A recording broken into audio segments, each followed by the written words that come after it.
Hey guys, it's Katie, and this is My Life with vEDS. It's been a couple weeks since my last update. I have been crazy busy doing all sorts of fun stuff and staying really, really busy. So, I do have an update for you though, and it's kind of like a double edged sword, like most of this is. But I have blood work results that pretty much, in my mind, I think, and in most of the doctors that I'm talking to, narrows down my mini strokes to okay, these are mini strokes. Before, I've had 5 of these now, and they're the only difference really between a mini stroke and a stroke, from what I understand, is that mini strokes resolve themselves. That's why they're called transient ischemic attacks, and strokes or ischemic attacks don't resolve themselves and need intervention. So that's my basic understanding of the difference between a TIA or a mini stroke and a stroke. I've had 5 TIAs now in a year, and we didn't really know why. And a couple of them in, it was kind of like, well, maybe these aren't mini strokes, maybe it's migraines, or maybe it's you're standing up too fast in the morning and your blood pressure's dropping, which would indicate like dysautonomia or POTS. And I kind of felt like it wasn't really being taken seriously. So then I stopped taking them as seriously because I was like, it's just another mini stroke. But after this last one in December, I kind of poked my neurologist. I'm like, hey, let's get some like better blood work.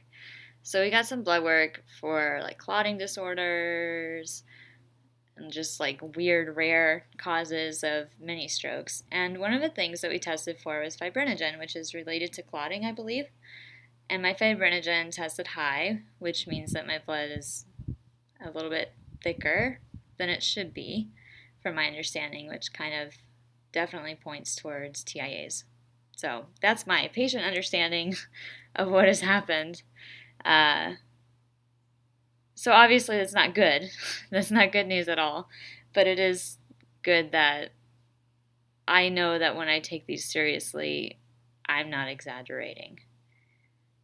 That feels really good, because I didn't really feel like I was exaggerating. It felt like a mini stroke, and it meets the symptoms of a mini stroke, and so it's just it was hard last year when I was going through all of the compression socks and the high salt diet, and I mean, nothing was really making it better, and I certainly wasn't putting my mind at ease any at all. So I'm glad to have reached a place where I know at least that these are TIAs, and we're going to get follow-up blood work in a couple weeks and see if that trend is, if hopefully the fibrinogen levels are going down.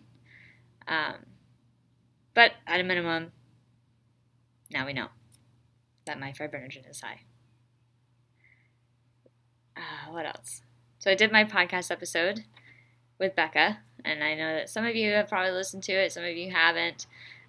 That's on my podcast, Staying Connected. So Staying Connected was a podcast that I started to talk to y'all about your stories with vEDS, and a few people suggested that I should do my story on it. I kept saying, no, I'm not going to do that.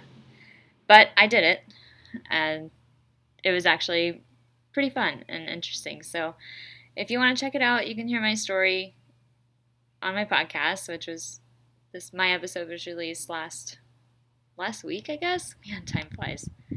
It goes really slowly. I don't even know which one it is. I feel like I'm just busy all the time.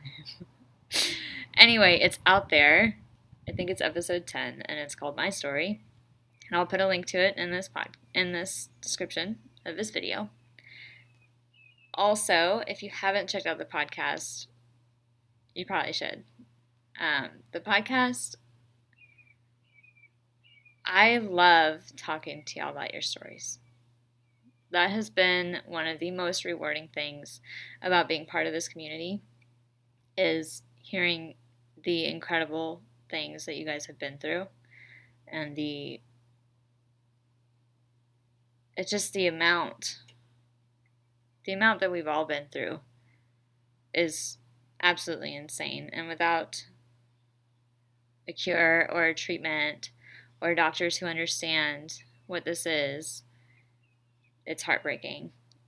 I think that doing this podcast has really brought me closer to you, which is something that I really appreciate because living with this is so isolating. And knowing that there's a whole community of us out there is just amazing. So thank you for listening to this. Thank you for listening to my podcast. Thank you for those of you who have participated in the podcast. Thank you for sharing your stories here in the comments. I really cannot tell you how much I appreciate it enough. So thank you so much. I look forward to keeping on doing this for as long as I can. And I have another episode coming out at the end of this month. And just very excited to keep doing this. So thank you all for listening. Those are my quick updates, and I will talk to you soon.